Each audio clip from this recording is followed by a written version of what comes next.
విశ్వమణి గారు చాలా మంది చూస్తే కనుక తెల్లారులేస్తే నా రాశి ఎలా ఉంది, ఈ వారం నా రాశి ఎలా ఉందని అంటుంటారు. ఒక్కొక్కరి పేరు ఒక్కొక్క రాశి, మేష రాశి, కటకం రాశి, కుంభరాశి, సంథింగ్ ఎగ్జాంపుల్ ఎవరెవరు వాళ్ళు ఉంటుంటారు. ఈ రాశులు అనేది లా ఆఫ్ అట్రాక్షన్ కి సెట్ అవుతుంది సార్? కరెక్ట్, ఇది పాటించవచ్చా? లా ఆఫ్ అట్రాక్షన్ వేరే, రాశులు వేరేనా? రాశులు రాసింది ఎవరండి? ఓకే, నీ తలరాత ఎవరు రాస్తారు? దేవుడు రాసుకోండి. ఎవరు చెప్పారు? మన రాత మనమే రాసుకోవాలి. ఇంతకుముందు నువ్వు అనుకున్నది ఇప్పుడు లా ఆఫ్ అట్రాక్షన్ తెలిసింది దాని వల్ల రాసుకుంటున్నావు. అవును. అంతకుముందు బ్రహ్మ రాశాడు, బ్రహ్మ రాశాడు అనుకున్నావు. బ్రహ్మ రాయలేదు, సృష్టించాడు అంతవరకే. మనిషిని ఇప్పుడు అంబానీకి ఒక గోల్డ్ రాసి పెట్టి పంపించినాడు. గోల్డ్కి సంబంధించిన రాసి, డబ్బుకు సంబంధించిన రాశారా? లేదు. మన అందరూ పుట్టుకతో వచ్చేది ఒకే టైప్ అండి.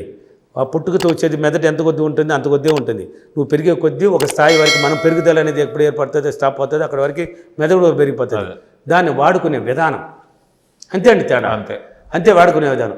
చాలామంది ఏం చేస్తారంటే మామూలుగా పుట్టినప్పుడు డేట్ రాస్తారు. పోతే డేట్ రాసి పెట్టేసి ఈ టైంకి పుట్టినాడని రాసి పెట్టేసి ఒక పంతుల దగ్గరికి వెళ్తారు. సార్ మా కొడుకు కూతురు లేక ఈ టైంలో పుట్టింది సార్, ఇతనికి ఏం పేరు పెడదాము? పేరు కూడా ఎవరిని అడుగుతున్నారో పంతులు గారికి వెళ్తున్నారు. పంతులు గారు ఎత్తుకుంటాడు, ఒక బుక్ ఎత్తుకుంటాడు. ఆ బుక్ ఆయన రాసింది కాదు, ఎవడో ఒక మానవుడు రాసింది కదా ఆ బుక్ కూడా. ఆ బుక్ని ఎత్తుకుంటాడు, తిరిగేస్తాడు. ఈ టైమా ఈరోజు, సరే అమ్మా, రా, రో, రే ఇలా అక్షరాలు పెట్టేయమ్మా అనేస్తారు. ఆడ మనిషిగా లేక ఆడ అంటే అక్షరాలు, లేకపోతే బా, బి, బి, బో అనేసి ఏదో ఒకటి చెప్పేస్తారు. రాసి ఏమొస్తుంది అంటే సరే బాతో పెడతాను సార్, పెట్టినప్పుడు దానికి రాసి ఏమొస్తుంది అంటే బాబట్టి ధనుసు రాసి అనేస్తారు. అంతే కదా అనేస్తారు. ధనుసు రాసి అంటారు. దాన్ని తెస్తారు, నీ పేరు ఇదేని ఒకటి బలికేస్తారు. ఇంట్లో రాసి ఇది అంటారా నీ రాసి అనేసి పెట్టేసినారు. అంటే పెద్ద అయిపోయినాడు పిల్లోడు. వాడికి ఏదో ఒక పని మీద ఉంటాడు, పనులు చేస్తూ ఉంటాడు.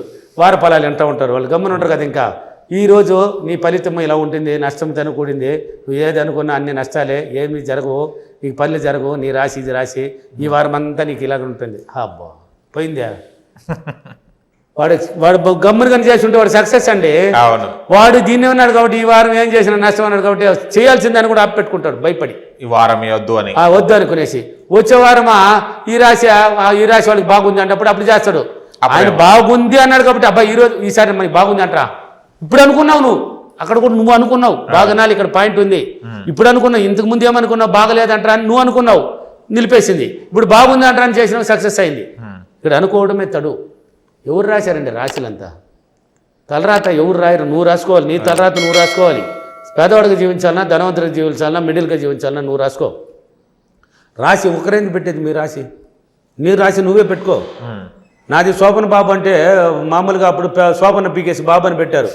ఎవరు పెట్టారు మీ పేరు అంటే శోభన బాబు అనేది పంతుల దగ్గర చూసి పెట్టామో, స్కూల్లో పెద్ద పేరుని శోభన చేసి బాబు అని పెట్టేశామో. ఇప్పుడు పెద్ద పేరు కావాలని నేను ఆలోచించినాను అప్పుడు 9th క్లాస్లో నుంచి. అవతల నాది ఏం రాసి అంటే నీ ధనుసు రాశి అంటాను ఆయన, ఆ పంతులు గారు చెప్పినారు అన్నారు. ధనుసు రాశికి ఏళ్ళు నడిచాను అంట. నాకు 2012 నుంచి ఎప్పుడో స్టార్ట్ అయిపోయింది అప్పుడు లాంచి నా ధనుసు రాశికి. నేను అప్పుడు ఈ సబ్జెక్ట్లో ఉన్నాను. ఏది జరగదు, ఏళ్ళు నడిచానంటే ఆటంకాలే, ఏమనుకున్నా జరగదు అన్నారు. నేను ఈ సబ్జెక్ట్లో పోయినాను. ఒకరేంది నా రాశి రాసేది, ఒకరేంది నా తలరాత రాసేది. నా రాశి అదృష్ట రాశి అని పెట్టుకున్నాను. ఏం రాసి? అదృష్ట రాశి పెట్టాను. మిగతా రాశులన్నీ పక్కన పెట్టేశాను. నా తలరాత ఐఆమ్ రిచ్ అని రాసుకున్నాను. రిచ్ జీవితం నేను అనుభవించాల్సిందని నేను రాసుకున్నాను. ఎలా కావాలన్నా సృష్టించుకున్నాను, ఏమేమి కావాలన్నా సృష్టించుకున్నాను. నా రాశి డైలీ పలికాను, అదృష్ట రాశి అదృష్ట రాశి అదృష్ట రాశి అని. నా కుటుంబ రాశి అదృష్ట రాశి పెట్టుకున్నాను. నా పిల్లల రాశి అదృష్ట రాశి అని పలికాను. నా రాశి అదృష్ట రాశి అని పలుకున్నాను. ఇంట్లో వాళ్ళతో కూడా చెప్పాను, ఎవరు అడిగినా మీ రాశి అదృష్ట రాశి అని చెప్పుకోండి అన్నాను. చూడు నాకు అదృష్టం కలిసి రాలా, ఏళ్ళనాడు శని పూర్తి అవ్వకముందే నేను బయట రాలా. ఎక్కడ పోయింది ఆ ఆటంకాలు? ఏళ్ళనాడు శని ఉంటే ఏ పని జరగకూడదు కదా, ఇది ఎక్కడ పోయింది? ఇప్పుడు నాకెందుకు జరిగింది? ఆ నమ్మకం, నేను దాన్ని ఐ డోంట్ కేర్ అని తీసేశాను. వాళ్ళు ఏం చెప్పేది నేను పెట్టుకుంటాను, నాకు అదృష్టం కలిసి వస్తుంది అనుకున్నాను. కలిసి వచ్చేసింది. అదృష్ట రాశి అని పెట్టుకున్నాను, కలిసి వచ్చేసింది. నేను హ్యాపీ అవ్వాలా? ఆ పట్టుకుంటుందండి ఇన్నర్ మైండ్కి. నీకు తెలియదండి, నువ్వు ఏం పట్టిస్తావు దాన్ని పట్టుకుంటుంది. ఇప్పుడు మీరు చదువుకున్నారు కదా, ఇప్పుడు 10th క్లాస్ ఎగ్జాంపుల్కి 6 నెలలు చదువుతారు. ఎందుకోసం? ఈ బుక్లన్నీ ప్రిపేర్ చేయాలి. మొత్తం అన్నీ చూసుకొని పోతేనే ఎగ్జామ్లో కూర్చొని రాయగలరు మీరు. అక్కడ వచ్చేది ఏ క్వశ్చన్స్ వస్తుందో తెలియదు. వచ్చిన దానికి ఆన్సర్ రాయాలంటే ఏమైనా తిరిగేసుకొని పోవాలి, అంటే రికార్డ్ చేసుకొని పోవాలి. ఇప్పుడు ఒక క్వశ్చన్ చదివినావు, 10 సార్లు చదివినా రికార్డ్ కాలా అంటే ఆన్సర్ నీకు రాలా, చూడకుండా చెప్పాలి కదా. నువ్వు 12 సార్లు చదివినా లేక 20 సార్లు చదివితే కానీ వచ్చేస్తుంది. ఎప్పుడో ఒకసారి పట్టుకునేస్తావు, ఒరే వచ్చేసింది అనేసి నెక్స్ట్ క్వశ్చన్కి వెళ్తావు. ఇలా చేసుకొని పోయినావు అంటే ఇప్పుడు ఒక 600, 700 లేక 1000 క్వశ్చన్లు నువ్వు రికార్డ్ చేసుకొని ఉన్నావు. సబ్జెక్ట్ మొత్తానికి ఎగ్జామ్కి వెళ్ళావు. ఇప్పుడు ఈ రోజు తెలుగు అనుకో, అప్పుడు క్వశ్చన్ పేపర్ తిరిగేసావు, అబ్బా ఇది తెలుసు ఇది తెలియదు అంటే మొత్తం మీద ఎక్కువ క్వశ్చన్స్ నీకు తెలిసింది. ఫస్ట్ హై రేంజ్ మార్కులకి రాద్దాం, 10 మార్కులు రాద్దామని చెప్పుకుంటావు. దీనికి రాద్దామని నువ్వు అనుకున్నావా లేదా? బాగా నాలి అన్ని క్వశ్చన్లో దీనికి ఫస్ట్ రాద్దామని అనుకున్నావా లేదా? దాని ఆన్సర్ కరెక్ట్గా రిలీజ్ అయిందా లేదు నీ ఇన్నర్ మైండ్ నుంచి? రిలీజ్ అయింది. ఎలా రిలీజ్ అయింది? నువ్వు అనుకున్నావు కాబట్టి, దీనికి రాద్దాం అనుకున్నావు కాబట్టి దాంట్లో ఉంది, ఆడ బోర్డు ఉన్నాయి, దీనికి ఆన్సర్ దీని రాని టక్కని రిలీజ్ చేసేసింది, సర్రని రాసేసావు. తర్వాత ఏమనుకున్నావు దాన్ని రాస్తావు. ఈ సబ్జెక్ట్ రూలే అనుకున్నది, నువ్వు నమ్ముకో, నీకేం కావాలని అనుకో, ఊహించుకో, పొందవచ్చు. అప్పుడు వచ్చింది కదా, ఇప్పుడు నీ రాసిన మార్చేయి, అదృష్ట రాశిగా మార్చిపారి, తలరాతను నువ్వే రాసుకో, నా జీవితం ఎలా ఉండాలని రాసుకో. ఆ అదృష్ట రాశికి మించిన రాసే లేదండి. అదృష్ట రాశికి మించింది రాసి ధనవంతుడు కూడా ఓడిపోతాడు. తెలివైన వాడు అదృష్టవంతుడు ఓడిపోయినాడని ఎక్కడన్నా విన్నావా? లేదు. తెలివి నీతోనే అంతమవుతుంది. నీ తెలివి ఒకటి పోయినా ఇంకొక దాన్ని తెలివితో లాగేస్తావు, సంపాదించుకుంటావు. 10 కోట్లు పోయినా 20 కోట్లు సంపాదించే తెలివి నీ దగ్గర ఉంది. తెలివి ఎక్కడికి పోదు, నీ తెలివి ఆయన దగ్గరికి వెళ్తుందా? పోదు. తెలివి ఉన్నవాడు అదృష్టం కలిసిన వాడు ఛాన్సే లేదు ఓడిపోయేదానికి.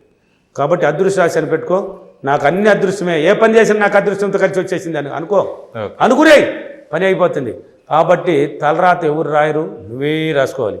నీ రాశినే నువ్వే పెట్టుకో, నీ రాశిని నువ్వే క్రియేట్ చేసుకో. లేదు నేను అందరు చెప్పినట్టు మేము రాసి నాకు ఏ పని జరగదంటే జరగదు, పట్టుకునేసింది. జరగదు అనుకున్నావు కదా, పంతులు గారు చెప్పినారు జరగదు అనుకున్నావు అంటే జరగదు, అక్కడ జరిగిన కూడా స్టాప్ చేస్తుంది. పోయిందో అయిపోతుంది. అవసరమా? మనకి అవసరమా? పట్టుకుంటుందండి. అందుకే చెప్పాను, నువ్వు పర్యటిందే పాడరా పాసిపాలి దాసరని ఒకదాన్ని 10 సార్లు పాడుతూ ఉన్నావంటే అది పట్టుకుంటుంది, రికార్డ్ చేసుకుంటుంది.